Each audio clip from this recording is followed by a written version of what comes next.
Another favourite option of mine to go for would be a nice pug burger. They tend to be a little bit hairy and a little bit stinky, but pretty delicious if you barbecue them right. What's up YouTube, and welcome to a high-fat grocery haul. So in front of me I've got laid out some of my favourite foods that I've utilised to change my diet from a high-carb, low-fat to a high-fat, lower-carb. The reason I did that was I was struggling to eat all the food and calories that I needed, and by having a higher fat diet and a lower carb, you can actually get more calories in smaller portions. So today we're going to look at some of my favourite food choices to keep things healthy and fun. So if you see what's laid out in front of me, we've got everything from greens, breads, fruits, nuts, meats, and everything that you're going to need to keep things fun and fresh. So starting more on the meaty side of things, eggs. And you get to eat on a high fat diet the whole bloody thing. Everyone thinks egg whites are great for you. Reality is the yellow contains good cholesterol, good fats, and even more additional protein. So per egg you're looking at 4 grams of fat and 6 grams of protein with basically like half a gram of carbohydrate. I tend to go for around 3 eggs per omelette or scrambled egg. Then you end up with a really good balance of around about 12 grams of fat, 18 grams of protein, 1.5 carbohydrates. It stinks, but it's good for you. Smoked salmon. Now this is the one that you want if you're on the high fat diet. If you get salmon fillets, you have to be careful because they can often be devoid of a lot of fat. Great for protein, but low in fats. But that's not always a bad thing, because if you want to volumize on this diet, you can go for a lower fat option, which obviously then gives you more in terms of volume. But for the higher fat side, smoked salmon per 100 grams is 10 fat and 23 protein with zippity-doo-dah carbs. Something a little more fun, red meat in the form of a burger. I personally would only eat red meat maybe once every 3 days or so because it does have a long digestive time, and again, red meat in the gut on an overloaded form has been shown to give a lot of gut issues. Personal choice, but personally once every 3 days. But when I do go for it, I go for something a little bit more fun. Now this is a muscle food burger here, but obviously you can make your own burgers using standardized lean mince or extra lean if you want to volumize, like I said before. But standard typical values per 100 for red meat, we're looking at around that 9 to 10 grams of fat per 100 grams. Protein wise, you're looking around about maybe 18 to 23, depending on which type of meat you're getting. But again, don't be afraid of making things fun. Just because you make it into a burger doesn't make it something unhealthy. So you can go to your local butchers, get some ground lean red meats. It's a great source of fats, just don't overload on it. Next up, and you might not think it's a good one, but chicken. Now I know this is a prepackaged chicken, but chicken breast, you still want to keep it in there. I know it's not got a lot of fat on it, but if you go for a roast chicken with the skin on, you're going to boost the fat up to around about 4 or 5 grams per 100. But again, whilst we're on this diet, we need protein, so we still want to get it in there and we still want to be full. Protein is satiating, and chicken is a great source of protein, and it's readily available. Next up is a lazy man's choice, and that is going to be ham. Now you can get this from anywhere, but get the one that isn't full of preservatives and crap, and that means getting one that goes off relatively quickly. Sounds like it's not a good thing, but it is, because if it goes off fast, it means it's fresher, it means it's leaner, it means it's purer. Now, this is the lazy man choice for me because I like to get the ham. It comes in slices. It's like what you get from the butchers, but if it's sliced, it means you can throw it in with other food, or you can use it on its own in dips, scoop, and eat. This one, 22 grams of protein per 100 and around about 4 grams of fat. You can get higher fat options, and if you want that, you can do, but if you go for lower fats, it means you can volumize. So in terms of meats, obviously we've covered things chicken, red meat, ham, and fish. Other things that you can look at here is oily fishes like sardines and mackerel. If you enjoy those, make sure you get those in. They're a good source of protein, high fat and low carb. But now let's move on to some other snacks. So moving on, I want to talk about these nuts. So obviously a variety of things on the market in terms of the nuts that you can choose from. Some little Graze pre-packet things are great for snacking on. Also, think about things that are honey-covered cashew nuts. These are great pre-workout because you're going to add some carbs and fats in, so a handy little snack. But overall, nuts are a great source of fats. There's often ones on the market that you can find. If you don't like peanuts, you might like a pecan. If you don't like a pecan, you might like a walnut. There's a shitload of them to choose from. Make sure though that you go to smaller places to buy your nuts from. Try to avoid buying from the supermarkets and get them more from marketplaces. You're going to get much better value for money. So my favorites are cashews, almonds, and also pine nuts. Pine nuts are great for throwing in with salads. On average, nuts tends to be about 50% fat, 30% carbohydrate and 20% protein. So when that tells you that nuts are a great source of protein, as that being the thing, they're talking cack. It's fats and carbs. One you might not have thought of, chia seeds. Nice and healthy for you, 40% fat. Carbohydrates, they're very low, so that's a benefit, only around about 5 grams per 100 carbohydrates, and protein 20 per 100, and you can just use them as a topper, yogurts, salads, maybe even on maybe breaded chicken, things like that, add them on there. I don't know, have a try. And healthy fats, one of those choices that everybody should know by now, and that is avocados. Again, I would say try and get these from your greengrocers or from marketplaces rather than supermarkets, because they're probably going to be better value for money. Can't see what they are on this. The fuck? There's no nutritional value on it. Per 100 grams, you're getting around about 16 grams of fat and 8 grams of carb. So again, it's more fat than anything, but you do have to take into account a little bit of carbs in there. Uses for avocado, again, you can have them alongside your eggs. You can actually blitz these into shakes as well, and they'll just make it taste a little bit creamier because they've not got a crazily strong taste, so they're not going to ruin it. Same with if you want to add micronutrients into shakes, you can also blend in spinach there. But in terms of getting the fats in, avocado's your boy.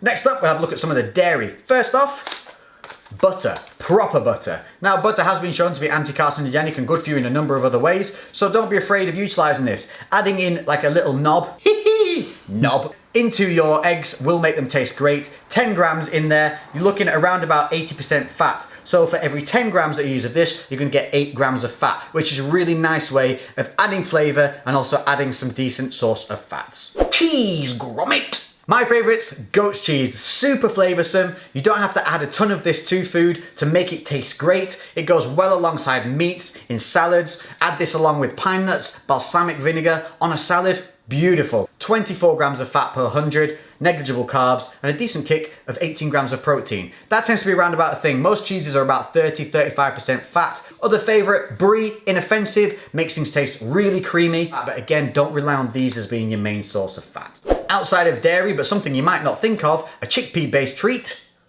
hummus. I love this. Add this alongside low-carb celery option. You can use that to dip it in the hummus, or like I said before, the lazy man's treat, ham. Per 100 grams, you're looking at 24 grams of fat, 11 grams of carb, a little bump of protein of 6 grams. It's more fat than it is anything else, but it's from a chickpea base. Again, you can make this at home yourselves using some chickpeas, lemon, what's the other thing they add in there? That ready powdery thingy-me-jiggy. Pre-workout? Oh, paprika! Yeah, that one. So very easy to make at home yourself. Obviously, you can buy it pre-packaged. This is another one that you can add alongside your meats, add it alongside salads, and another great snack choice. One that everybody knows and loves. Peanut butter. Now this isn't the best choice. This isn't an organic super, we've taken this from a nut, kissed everyone and given it a little bit of ground and put it in a pot. No, this is one that is a smooth peanut butter and it has palm oil in there. This is why we don't want this to be a major part of our fat source, but it doesn't mean that you can't use it. Not every fat that you have in your diet has to be perfect. So make sure to have a little bit of fun. Smooth peanut butter, I'll have about 50 grams of this a day, and that will provide me with around about 25 grams of fat because it's 50% of fat. You do have to remember again, it's a nut-based thing, so there is carbs to think about. Per 100 grams, 13, and a protein bump, 25% protein. So from every 50 grams, I'm getting 12 protein. So you can use this on toast, like I like to do with some reduced sugar jams, which we'll get to in a little bit, or you can have it on some low-carb bread options, which again, we'll get to in a little bit. So moving on to the better option of where to get your fats from, starting with coconut oil. Now this is a great one to have in your toolkit, your weapon kit, your cupboard, because this contains MCTs, which are medium chain triglycerides. That's a type of fat that doesn't require the same digestive process. It goes straight into your system and is utilizable as an energy source. So like me, I like to add this into my coffee. If you want to see how to do that, make sure to check out my full day of eating on this high fat diet,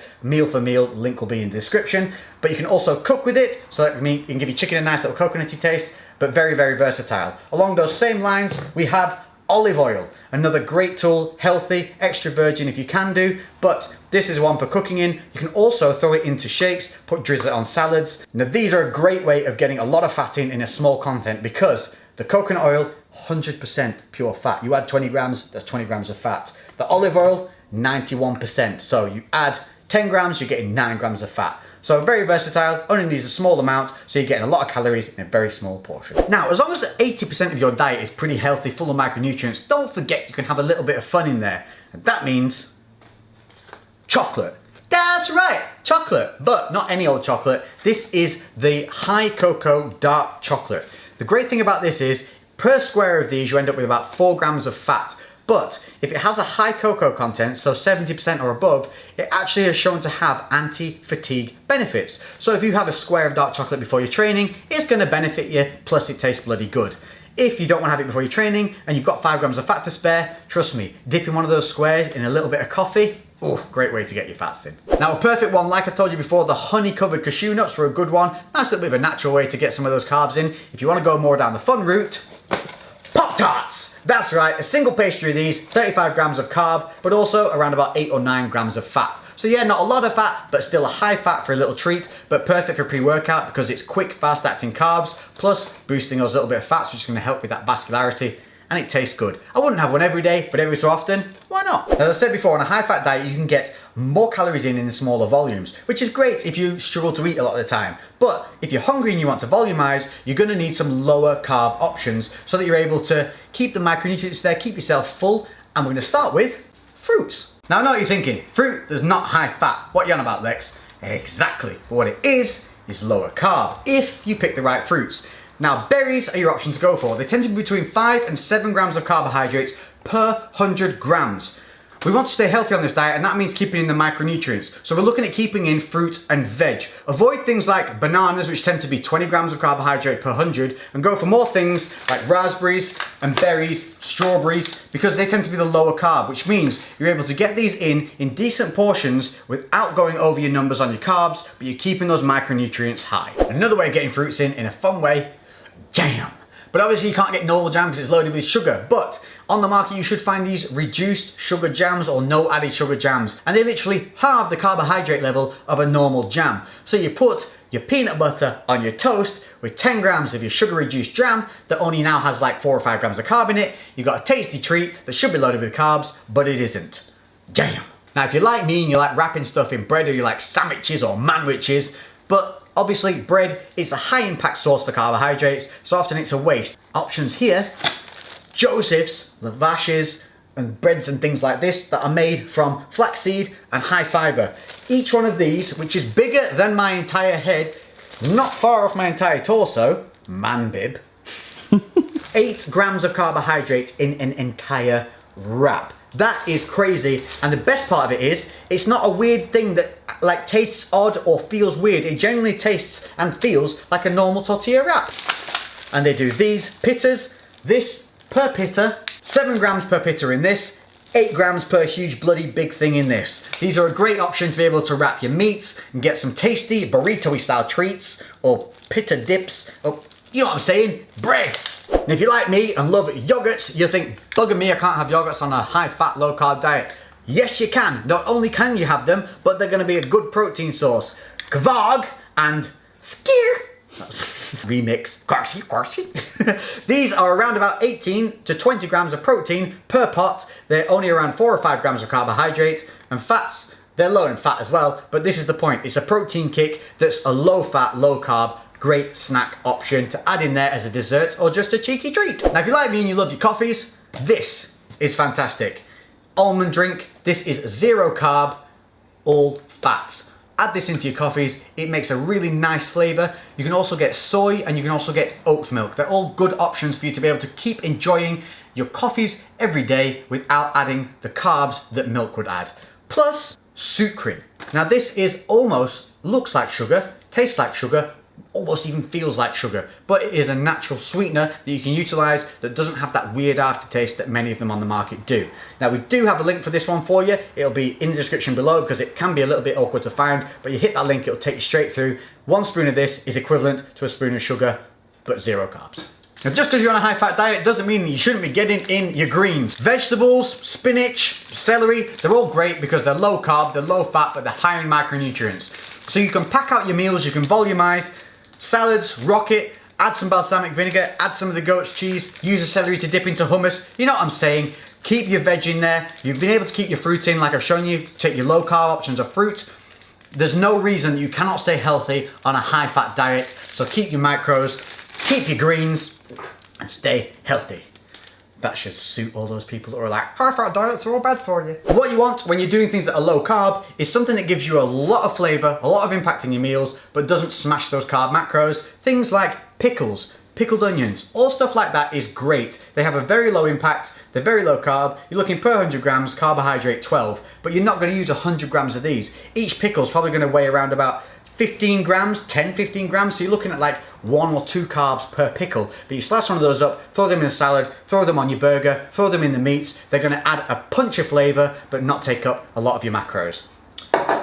And that's it. I think that's everything for now. I mean, it's pretty much a good scope on how you can switch from one to the other. There's some of my favorite ideas in there to be able to take you to a higher fat diet, keeping things healthy, keeping them balanced, and keeping them enjoyable, because that's what it's about. Remember, all of this crap, diets, training, everything goes around your life. Your life doesn't go around the diet. Keeping the balance means keeping consistency, and consistency over time means gains. So there you go. I hope you've enjoyed that. If there's anything else you'd like to see alongside this high fat diet, there will be more full days of eating coming. If you haven't already seen the